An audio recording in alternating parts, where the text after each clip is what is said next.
Yeah, how did you develop this bass? Well, I came up with this with my friend Mike Shank, who's really one of the greatest bass repair people in the world. Everybody goes to this guy. He's in Pennsylvania. And I went out of a need because I could no longer take my full-size bass, you know, on the planes. They were refusing, and it got very badly damaged. And I'd been trying many different things, and this was just kind of an idea. I hadn't really fully thought it out. I just got this on eBay. It was just a quarter size. It's a child's instrument, and I took it to him, and was just trying to figure out if there was something that we could do. I knew I wanted to make the neck removable, and he took some scraps laying around on the floor and put a full-size bridge on it, and cut the tailpiece in half, and just started doing all kinds of crazy things. And next thing you know, it was. In fact, I played it like that for maybe a couple of years, you know, just as a quarter-size instrument, which is what Tom Kennedy does also. And it worked great. And eventually, I got someone to make this neck removable. So we got a full-size neck now on the quarter-size body, and it's just really been working out great. I only check the body, and I put the bridge and the neck and everything goes into a little case which I carry on the plane. And normally, they put it in the closet. Sometimes they make me gate check it, but that's of course free. So it's really been such a blessing to be able to have something consistent, you know, on the road. It's very difficult to pick up new instruments every day, and you know, Freddie. When I work with Freddie, he wants the notes to ring like really, really, really long, and you can't really do that on certain basses. So that's a problem. And then when I work with Renee, she has a lot of very intricate things that you have to get all over the instrument, and that's really hard to do when you when you have a bad instrument, or sometimes they're very difficult to play. So for me, this has just been such a blessing to have this, you know, have consistency on the road, and I think it sounds really good.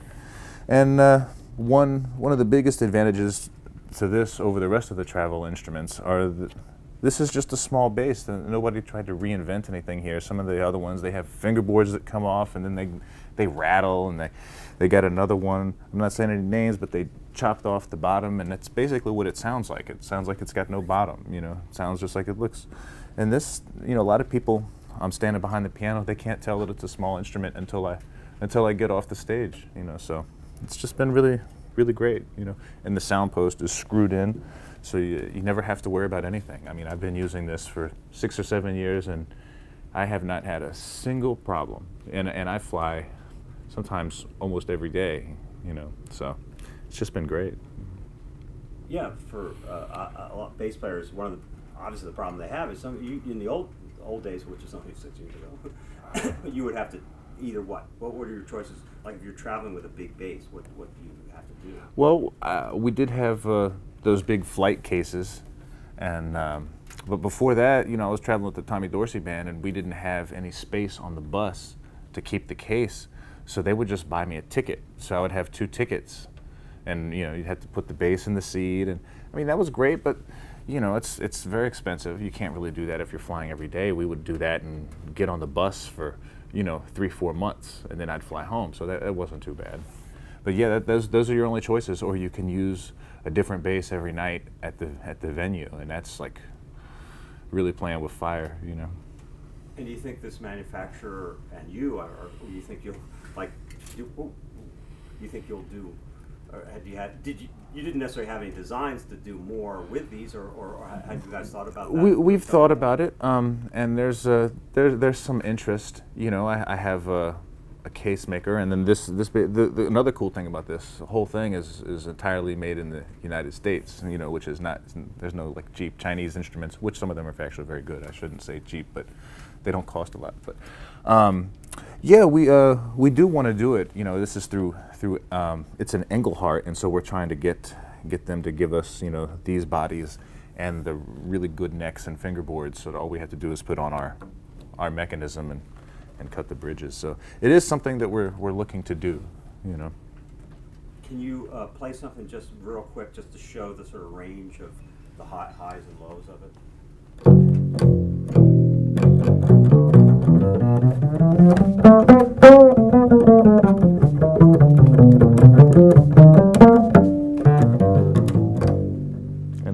nice sound with the bow. You know, it's very, it's you know.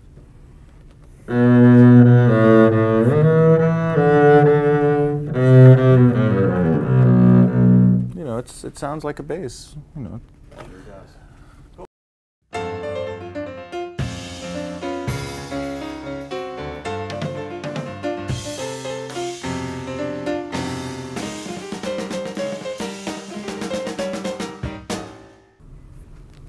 Elias Bailey. Great.